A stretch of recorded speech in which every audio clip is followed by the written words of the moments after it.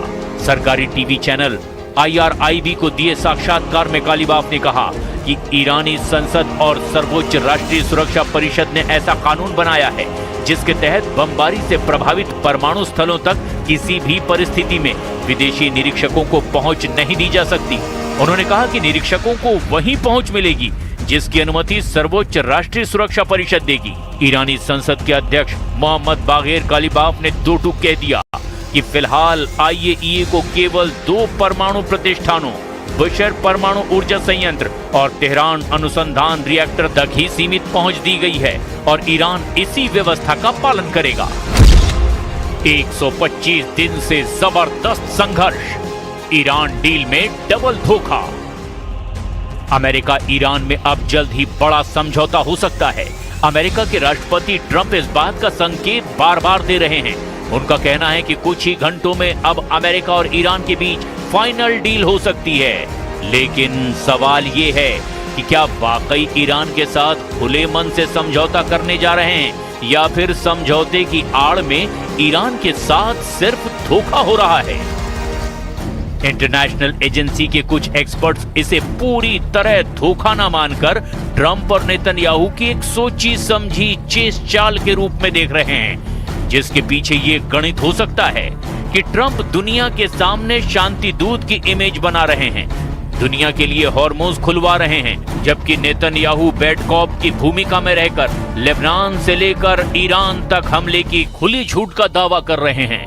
Deal के तहत 60 दिन में परमाणु स्टॉक नष्ट करना है। अगर ईरान अपनी डील से मुकरा तो ट्रंप को दोबारा नैतिक और लीगल आधार मिल जाएगा और वो ईरान को तबाह कर डालेंगे। 107 दिनों की लगातार लड़ाई से अमेरिका और इजराइल दोनों के एयर डिफेंस इंटरसेप्टर यानी मिसाइल डिफेंस सिस्टम खत्म होने की कगार पर थे। इस डील के बहाने इजराइल और अमेरिका को अपने हथियारों का स्टॉक दोबारा भरने का वक्त मिल गया है, क्योंकि इजराइल ने आधिकारिक तौर पर कह दिया है कि वो इस डील का हिस्सा नहीं है। इसीलिए नेतन्याहू ने चालाकी से खुद को अंतर्राष्ट्रीय बंधनों से मुक्त कर लिया है। अमेरिका दुनिया से कहेगा कि वो शांति चाहता है, लेकिन इजराइल पर्दे के पीछे से ईरान के परमाणु ठिकानों को निशाना बनाएगा और मोसाद के जरिए गुप्त और सर्जिकल हमले जारी रखेगा।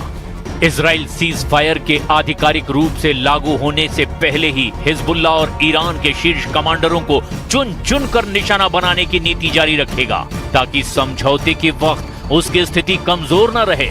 अगर अमेरिका के दबाव में इजराइल को फ्रंटलाइन वॉर यानी कि आमने सामने का युद्ध रोकना भी पड़ा, तो भी मोसाद के जरिए ईरान के भीतर सीक्रेट ऑपरेशन, साइबर हमले और परमाणु वैज्ञानिकों या ठिकानों को गुप्त रूप से निशाना बनाने का सिलसिला थमेगा नहीं।